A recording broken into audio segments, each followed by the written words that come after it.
गजाननं भूतगणादिसेवितं कपित्थजम्बूफलचारुभक्षणम् उमासुतं शोकविनाशकारकम् नमामि विघ्नेश्वरपादपङ्कजम् कर्पूरगौरं करुणावतारं संसारसारं भुजगेन्द्रहारं सदा वसन्तं हृदयारविन्दे भवं भवानी सहितं नमामि। जयन्ती मङ्गलाकाली भद्रकाली कपालिनी दुर्गा क्षमा शिवा धात्री स्वाहा स्वधा नमोऽस्तु ते। सर्वमङ्गलमाङ्गल्ये शिवे सर्वार्थसाधिके शरण्ये त्र्यम्बके गौरी नारायणि नमोऽस्तु ते। त्वमेव माता च पिता त्वमेव बन्धुश्च सखा त्वमेव विद्या द्रविणं त्वमेव सर्वं मम देवदेव।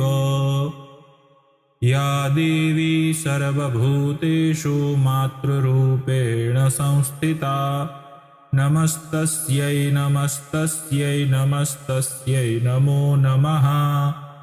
देवी प्रपन्नार्तिहरे प्रसीद प्रसीद मातर्जगतोऽखिलस्य प्रसीद विश्वेश्वरि पाहि विश्वं त्वमीश्वरी देवी चराचरस्य।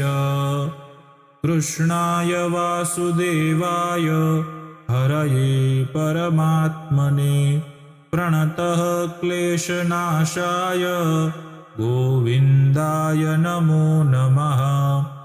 ब्रह्मा मुरारी त्रिपुरान्तकारी भानुः शशि भौमिसुतो बुधश्च गुरुश्च शुक्रः शनिराहुकेतवः सर्वे ग्रहाः शान्तिकरा भवन्तु। नीलाम्बुजश्यामलकोमलाङ्गं सीतासमारोपितवामभागं पाणौ महासायकचारुचापं नमामि रामं रघुवंशनाथम्। मनोजवं मारुततुल्यवेगं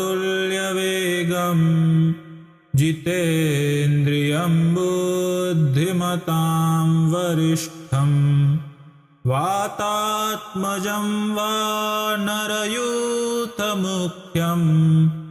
श्रीरामदूतं शरणं प्रपद्ये।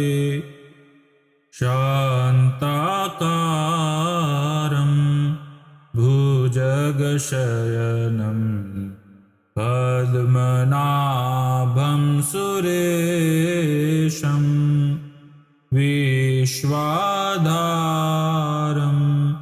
गगनसदृशं मेघवर्णं शुभाङ्गं लक्ष्मीकान्तं कमलनयनं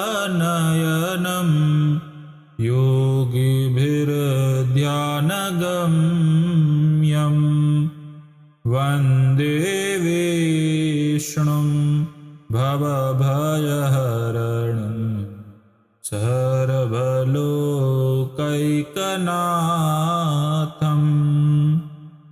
सर्वे भवन्तु सुखिनः, सर्वे सन्तु निरामयाः, सर्वे भद्राणि पश्यन्तु, मा कश्चित् दुःखभाग् भवेत्।